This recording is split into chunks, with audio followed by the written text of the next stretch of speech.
It's Monday morning, let's get started sa mga impormasyong napapanahon at balitang on demand. Ako si Tristan Nodalo at ito ang NewsWatch Live. Simulan natin sa pinakamalaking balita. Matapos ang 15 buwan, epektibo na ang ceasefire o tigil putukan sa pagitan ng Israel at militanteng grupong Hamas. Here's what happened. Linggo, 6:30 Greenwich time, unang nakatakda ang ceasefire pero na-delay ito ng halos 3 oras dahil hindi kaagad na ibigay ng Hamas ang listahan ng mga hostage na kanilang pakakawalan na parte ng mga kondisyon ng tigil putukan. Paliwanag ng Hamas, hindi nila agad ito naipasa dahil sa technical reasons. October 7, 2023, nilusob ng Hamas ang Israel bilang depensa sa naging operasyon ng bansa sa Palestine. Higit 1,000 ang namatay base sa datos ng Israel. Mula noon nagpalitan na ng pag-atake ang Israel at Hamas. Ayon sa health authorities ng Gaza, nasa 47,000 na Palestinians na ang namatay dahil sa giyera. Oras na lang ang binibilang bago ang nakatakdang inaugurasyon ni US President-elect Donald Trump para sa kanyang ikalawa at makasaysayang termino sa January 20, 12 p.m. US Eastern Time o January 21, 1 a.m. dito sa Pilipinas. Masasaksihan ng buong mundo ang panunumpa ni Trump bilang 47th US President. Sa harap ng US Capitol dapat magaganap ang inaugurasyon. Pero napagdesisyonan na sa loob ng congressional complex na ito gawin dahil sa lamig ng panahon. Bago ang kanyang inaugurasyon, isang celebratory victory party din ang dinaluhan ni Trump kung saan hindi niyang kubinida ang kanyang plano pagdating sa Inauguration. We've achieved more without being president than they've achieved in 4 years with being president.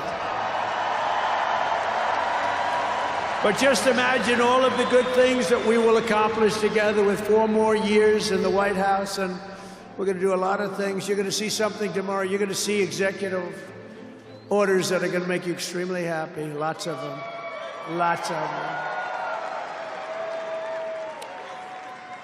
We have to set our country on the proper course. By the time the sun sets tomorrow evening, the invasion of our borders will have come to a halt, and all the illegal border trespassers will in some form or another be on their way back home. Samantala, nagsagawa rin ng reception si Philippine Ambassador to the US, Jose Manuel Romualdez, para sa mga representative ni Trump nitong weekend bilang simbolo ng mas matatag na Philippine-US relations sa ilalim ng Trump administration. No, I don't see any reason why it should not, because it is really for the benefit of all, both our countries, Japan and the US. And I was fortunate nga na nakausap ko ng a good conversation with President Trump, but all indications are gusto niyang ituloy yung relationship, a strong relationship between the US and the Philippines. So Pinangunahan ng Joint Congressional Committee on Inaugural Ceremonies ang magaganap sa inaugurasyon ni President Trump at Vice President-elect J.D. Vance. 8 inaugural events ang magaganap. Una, ang procession ceremony na kung saan sasamahan ng outgoing president ang president-elect patungong Capitol. Susundan nito ng panunumpa ng Vice President-elect sa Senate Chamber. Pagkatapos nito ay manunumpa naman ang Pangulo sa harap ni US Chief Justice John Roberts. Matapos manumpa ay magbibigay naman ng inaugural address ang Pangulo. Bibigyan naman ng honorary departure ni outgoing President Joe Biden at First Lady Jill Biden. Susundan ito ng signing ceremony ng bagong Pangulo sa President's Room sa may Senate Chamber. Isang inaugural luncheon ang magaganap naman para sa Presidente at Vice President at magtatapos sa isang review of the military sa pag-celebrate ng inauguration ni President Donald J. Trump tomorrow afternoon. Ang city, the Washington D.C. has been buzzing with pre-inauguration events from different organizations, from different states, state societies, political organizations. Excited na ang mga tao para kay President Trump tomorrow. Okay, excited, no? Maybe celebratory din yung mood kasi kagagaling niya lang rin sa isang victory party. But kayo, John, and Filipino Republicans, where will you be watching or witnessing the inauguration given na nagkaroon nga ng changes sa venue? Yes, yes. So tomorrow, so today nag-release sila ng mga ng guidelines on the rally tomorrow. So they sent out for folks that were already on the email list or yung mga nakakuha na ng tickets for the original outdoor ceremony. They've got a link to submit to go tomorrow sa inauguration ceremony watch party sa Capital One Arena. But the thing is, there's only 20,000 plus seats there.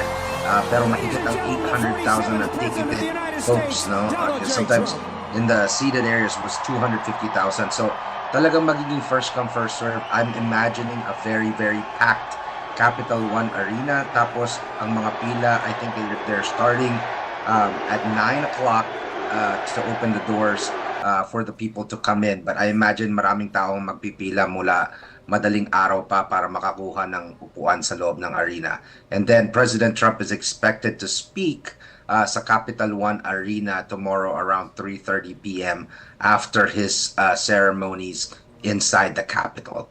Okay. While we have yet to hear the message of US President-elect Trump, siguro naman during his campaign and yung mga speeches after winning the elections, medyo nailatag niya na kung ano yung vision niya in his second term. But for you, John, what are your expectations in the first few months or first year of the Trump presidency? Yes, that's a very good question, Tristan.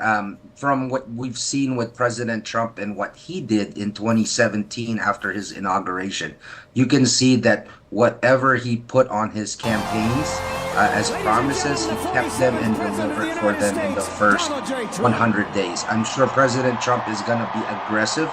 There's been talks about multiple, over 20 plus, 30 plus executive orders that he's going to do tomorrow.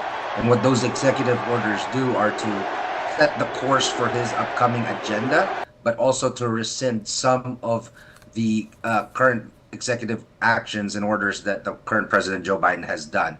You're going to see more immediate executive orders when it comes to closing down the border, as he mentioned today at the rally. You're going to see probably energy executive orders where it talks about, more favorable when it comes to the energy policies and the oil. You're going to see some economical policy and executive orders that's going to really impact the inflation and the economy on what he promised during the campaign. Right, you mentioned about closing down the borders, but back home dito sa Pilipinas, iba yung discussion, no? May apprehension, meron ding parang nagkakaroon ng confusion, no, na sabi nga baka libu-libong Pilipino yung mapapabalik dito dahil of the immigration policy, but authorities are saying we have yet naman to see or makita yung details ng magiging immigration policy. But for Filipinos in the US like you, ano ang discussion when it comes to this immigration? Why some are so supportive of this stricter immigration policy? Yeah, yes, absolutely. So in terms of it's definitely a very important cause and issue lalo na sa Filipino-American community. Napaka-sensitive ng issue na yan na pag-usapan. Pero when it comes to the Filipino-Americans that do support this issue and what President Trump has been doing and what he promises when it comes to the border, it's to really follow the rule of law. So para po patas ng mga tao na nag-isipin yung mga tao katulad namin, tulad ng nanay ko na nagpila ng sobrang haba sa loob ng embassy para makakuha lang ng visa na makapunta sa US at para sana magkaroon ng opportunity na magbago ang aming buhay.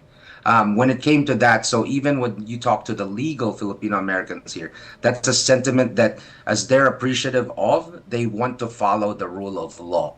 We want to get rid of some of the welfare opportunities that the current government gives to incoming immigrants, right? And especially those welfare has been going to some of the illegal immigrants that's been coming in, while our legal immigrants have been kind of left behind. So yun yung mga issues talaga na napaka-importante sa ating mga Filipino community, and we heard that, from the past 4 years. We've heard that even from states of New York and California and even Nevada. Pag nakita mo naman ang results ng nangyari at ng political election results in Nevada, you can see that the Filipino Americans strongly voted for this issue, and this is one of their issues that took them to the polls. So nakikita nila kasi talagang napakadami na ng influx ng pagpasok ng illegal immigrants. And in terms of, what the Filipinos do and what the mass deportation is going to do, what he's talked about, he's going to start off from the highest ranking, like in terms of criminals and folks that have really disobeyed the law and have been causing terrible things while they've been in the United States and all. And so even now, there's been an existing deportation orders with the current administration and Biden that he just hasn't really followed. But in terms of our Filipino Americans, I'd really want to follow the guidance of the Philippine Embassy. When it comes to this, they're recommending self-deportation already. If you've been considered as a illegal immigrant here in the United States, it's better to do that rather than the United States having to deport them. So I'm in agreement with the Philippine Embassy's guidance on this. Alright, so just to remove the connotation or parang perception ng iba, no, na it's Filipinos against Filipinos na, 'di ba? Kasi nga baka yung iba it's legal versus the illegal. But what you are believing in this policy is fairness and following kung ano talaga yung nasa batas and not to allow yung influx nga ng mga illegal immigrants regardless kung saan silang bansa. Tama? Correct. It's the rule of law that we have to follow in this country. If not, then what do we even have to stand for? Ano po? Okay. Last question. How optimistic are you when it comes to the future of Philippine-US relations dito sa pangalawang term ni US President Trump? Oh, I'm very, very optimistic. I'm very, from my understanding and from what I've heard, and it's what the Ambassador Mualdez has also been saying, that there's been no indication of any change when it comes to this. I still believe that the relationship between the Philippines and the United States is still going to be ironclad, as it always has been, and might even be stronger with this new administration. I'm really optimistic with the incoming Secretary of State Marco Rubio and his team in the State Department to make sure that the issues that are still within the Philippines is still prioritized by the United States and vice versa as well. Okay. Republican strategist and founder of American Tomorrow Project, John Jose, thank you for joining us from Washington. Maraming salamat sa inyo. Mabuhay kayo. And stay tuned and be in the loop para sa mga balita dito sa NewsWatch Live. Follow us on our social media accounts and visit our website at www.newswatchplus.ph. Plus catch our programs on Free TV sa Aliw Channel 23. Ako si Tristan Nodalo.